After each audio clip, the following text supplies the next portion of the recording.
Hello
there. Welcome to Speaking of Business. I'm your host, Nancy Boyle.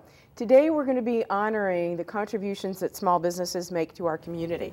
Joining me on the first half of the show are Stephanie Royal with the Small Business Development Center and Ralph Ross with the U.S. Small Business Administration. Welcome. Thank you.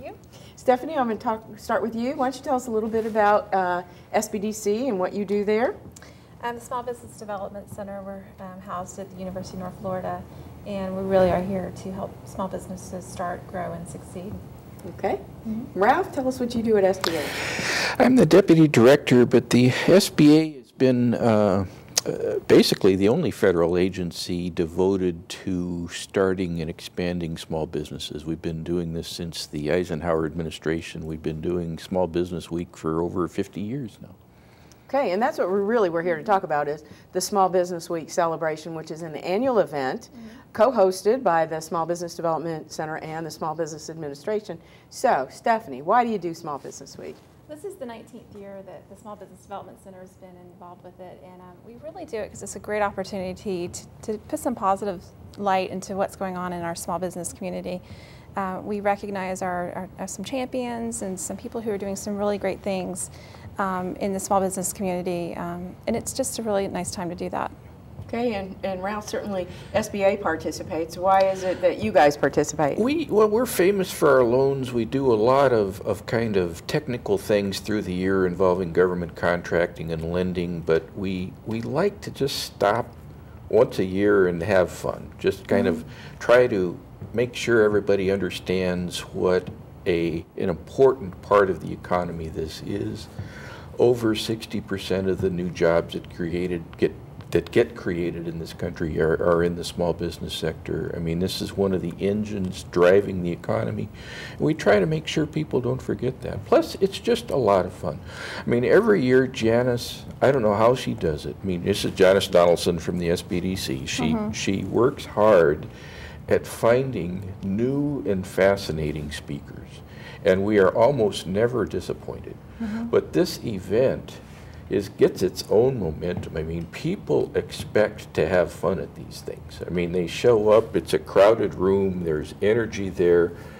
The speakers are usually wonderful, and the other thing is, the other wonderful part about these is just the winners, the small business winners, when they accept, when they tell their stories, they are wonderful.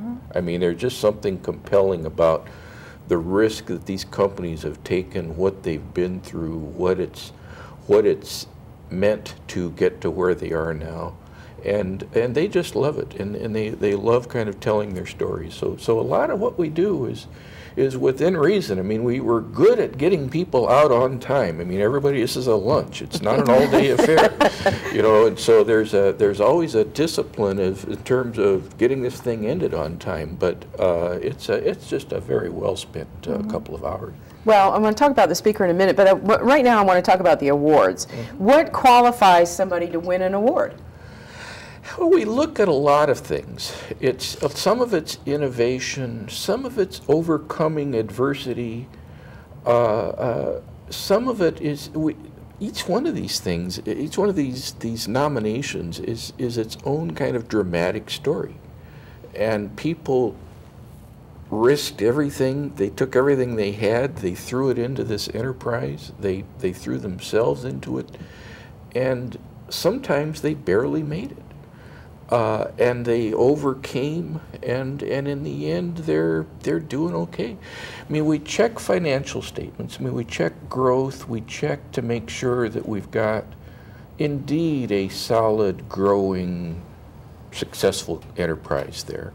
But a lot of it is just the history, and some of it is what are they doing now that they're kind of successful? What are they doing also for the community? And what you see with a lot of successful entrepreneurs is they coach other businesses, they support little league teams. You know, there's always this other community involvement that tends to come with entrepreneurs. Well, now we've got some awards for the businesses themselves, acknowledging their small business leader and things like that. But then we also have champion awards. So what's a little bit different about the champion awards as opposed to the small business leader awards? I would say for champions, there is a wonderful system that we have for supporting the people who are taking this huge leap into entrepreneurship. The small business development centers are one of the most important of these, of course.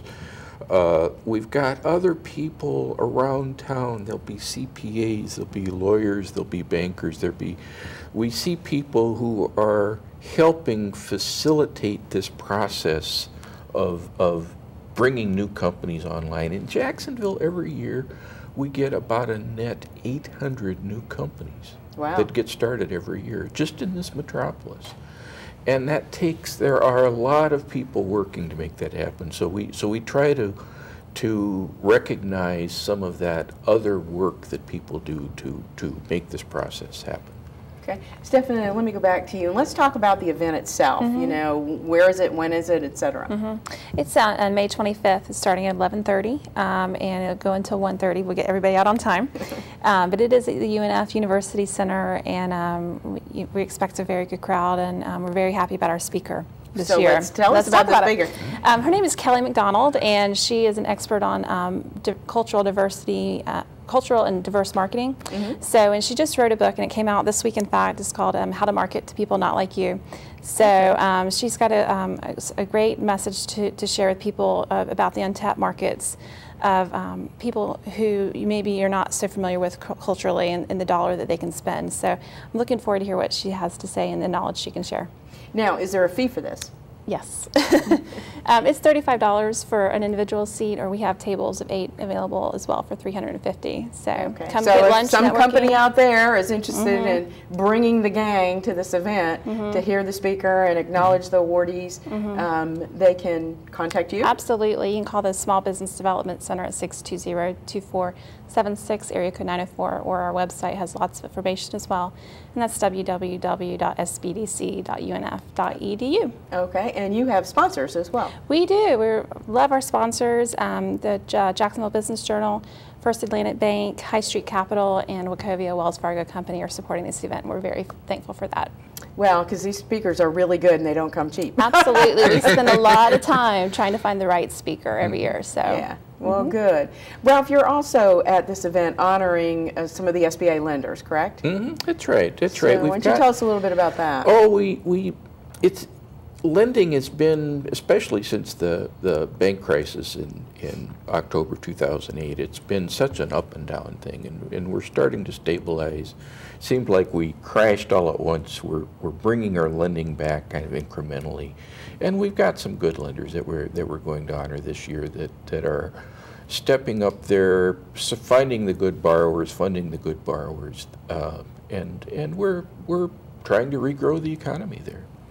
Now, I would imagine anybody can come to this event. Is that correct? Oh, yeah. Absolutely. The more the merrier. Okay. Okay, good. Ralph, I kind of want to go back to you because obviously SBA is in the business of guaranteeing loans, working with bankers, making capital more accessible to the business community. So what tips might you have to somebody who's out there who's maybe had a little tough time over the last couple of years that, maybe is almost given up? What do they need to do? I think first of all, get help, get some coaching, get to the small business development centers, tweak your business plan. I mean, you're going to have to revisit that plan and make it realistic.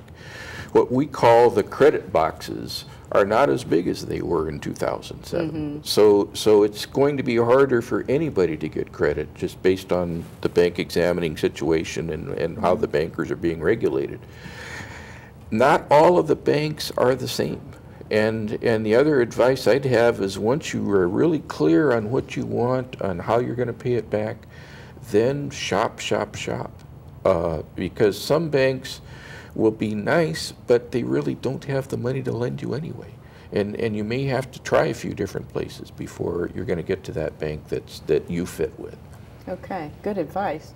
Stephanie, we're going to go to break here in a minute, so why don't you give the contact information one more time, please? 904-620-2476 or www.sbdc.unf.edu.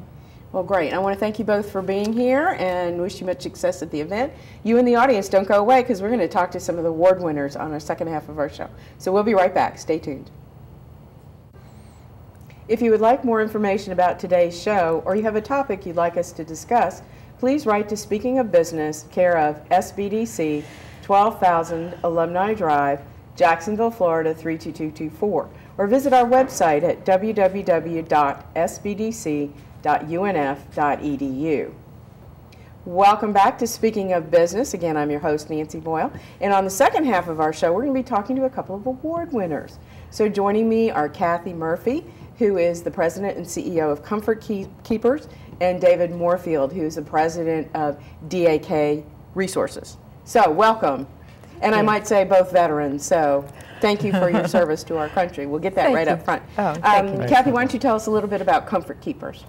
Well, Comfort Keepers is a company that's a licensed home health agency, and we provide services so seniors can age in their homes and age with dignity and grace. So we have a staff of caregivers who can go anywhere from 4 hours to 24/7 to the resident's home or wherever they may reside. It might be an assisted living facility or even being with them in the hospital.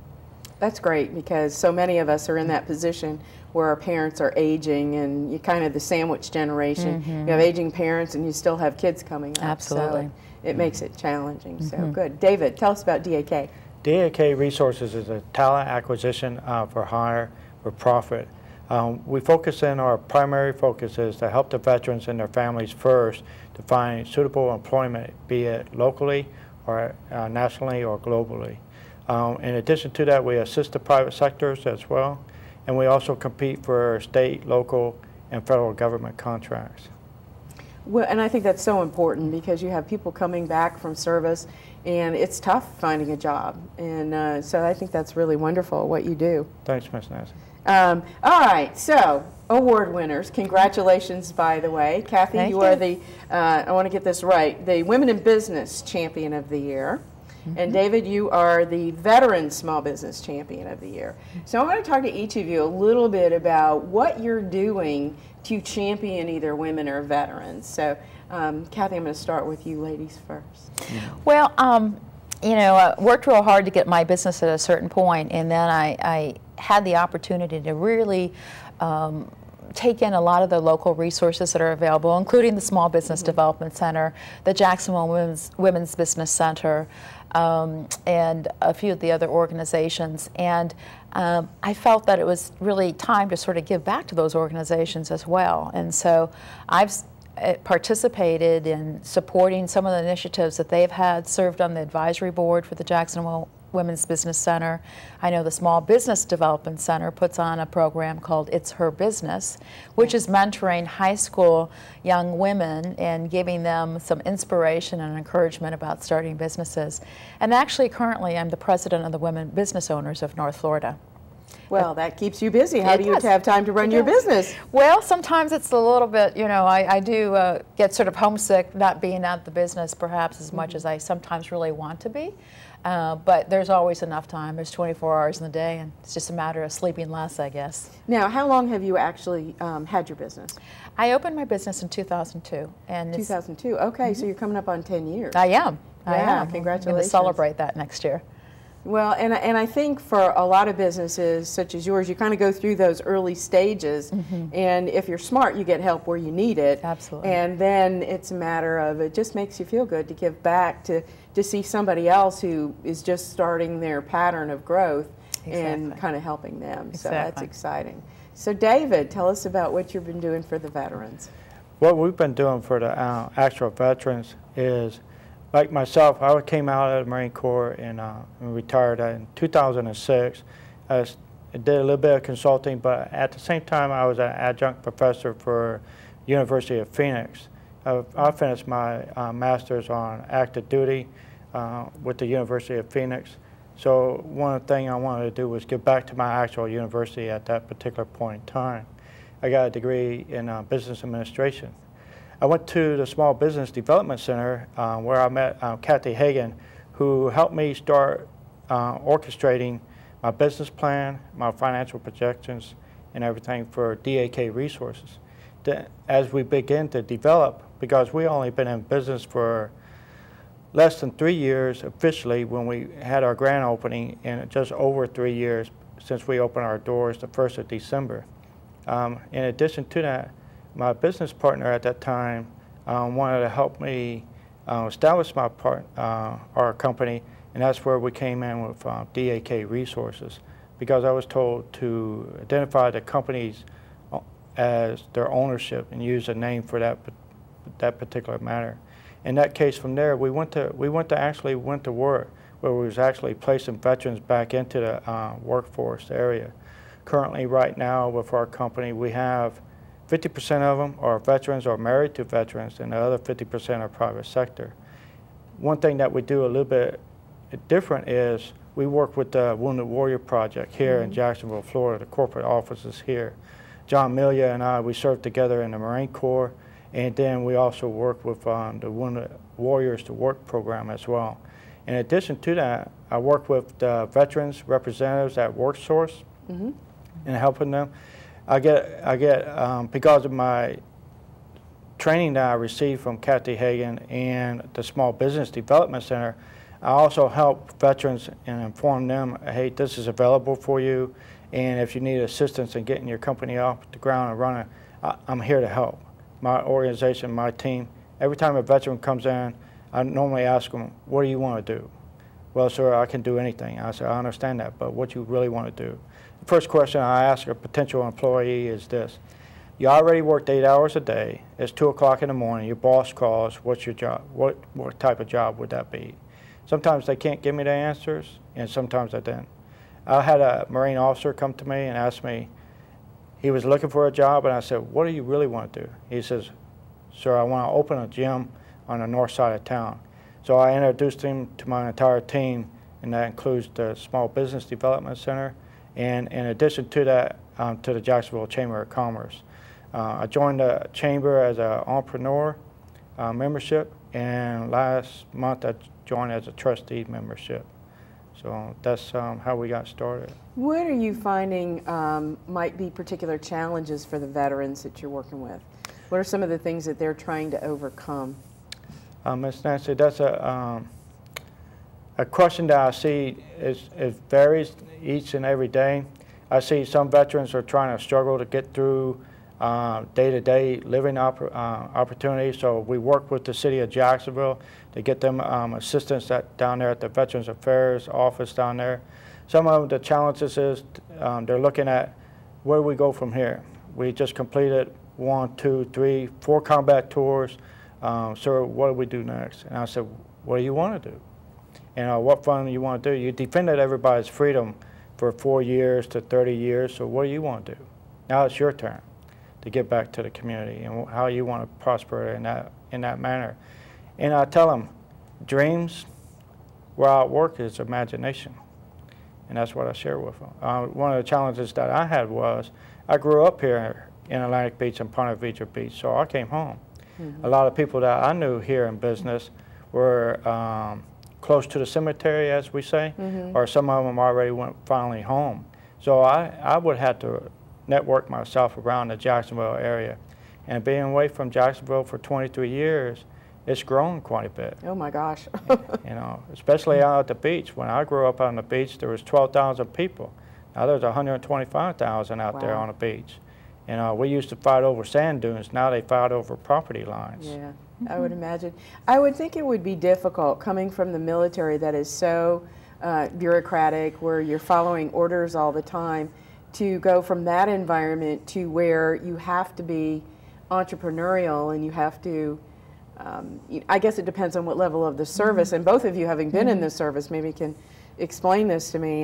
You know, if you're at a certain level, you're used to giving orders, but at other levels, you're used to taking orders. And I just wonder how difficult that is to go from that environment into an environment where now you're in charge of this business. Or do you find it difficult for people to make that transition, either one of you? Or? Well, when I made the transition, I think it's really industry specific. Okay. I didn't go straight into being a business owner, but I went into a position of senior management in a corporation, actually a company of the Mayo Foundation. And I remember my boss at the time asking me, what's the difference of being in the military and being in our organization? And I remember saying to him at the time, because it was healthcare, there was no difference. That I was still dealing with resources, I was still dealing with clinical issues, I was still dealing with budgets. The only real difference was I wasn't wearing a uniform on a daily basis. Okay. So in the healthcare industry, you know, it wasn't that much of a change, at least I didn't think so. But again, it was going into a senior management leadership position and not running my own business. And of course, you're dealing more with a wider variety of veterans, so. Right. For us, it was a little bit different for myself because I was going into, I started out as a private in the Marine Corps and I worked my way all the way up to major. So I had a different perspective on the enlisted side as well as the officer side. I was up for lieutenant colonel, but I ran my retirement before I heard the actual promotion because the difference in compensation between major and lieutenant colonel was marginal, so my second combat tour was a little rough than expected. So when I came back here to actually start my business, they shared with me at the beginning on the Small Business Development Center that as a business owner, you're going to be the jack of all trades and you're going to be a master of none. And so that aspect of it for me was actually true because I didn't do what Miss Kathy did. I did just the opposite. I started the actual business. Since we've been growing and developing the actual business, I've placed certain people within our organizations where I have to trust them to be able to do their jobs, and I have to fall back on my leadership style as a Marine officer and say, okay, I can supervise this organization, but at the same time, too, I need to be able to move it forward. My chief operating officer, Tom Turner, told me, Dave, you want to be the tractor or you want to be the tractor driver? And I told him I want to be the tractor driver. He says, then that's what you got to do. And so that's how I'm learning and everything like that. A lot of skills aspect that I learned from the university, the finance aspect, be able to manage the accounting aspect, decision making, both through the university and through the military is dramatic. And then some of the core competencies that we learn in the service: commitment to the cause, not to oneself; the honor that you serve to others and not to yourself, and those core values that I carry on with us even today. And the other thing is this: a Marine will never quit, and that's the sheer determination. If you know your dream, and you're working your dream and you're putting it to the test, what you do in the long term is the commitment, the results will be job satisfaction and someone receiving that actual employment. And that's a rewarding aspect of the whole business as well. Well, and I think those core values are really important because you can learn how to thread a needle. I mean, you know what I mean? You can learn some of those job-specific activities. Before we run out of time, Kathy, I wanted to ask you too, what are some of the challenges that you've seen with women-owned businesses that they're experiencing? Or are we finally becoming enlightened where it's not quite the way it was 20 years ago? You really started off with exactly what I was going to say. I think the tides are really turning. And I think because of some of the characteristics of many women being able to multitask, sometimes, as you said, you're sort of a master of so many things, particularly when you start out, that maybe women might have a little slight edge over men in that perspective. You know, yet a lot of women come to becoming a business owner, and maybe it's the first time that they've actually had to earn a paycheck, so to speak, outside the house, or maybe they're raising a family as a single parent, so they may have those things they have to balance as well. I think sometimes women might get emotionally attached to a good idea that they think they want to turn into a business.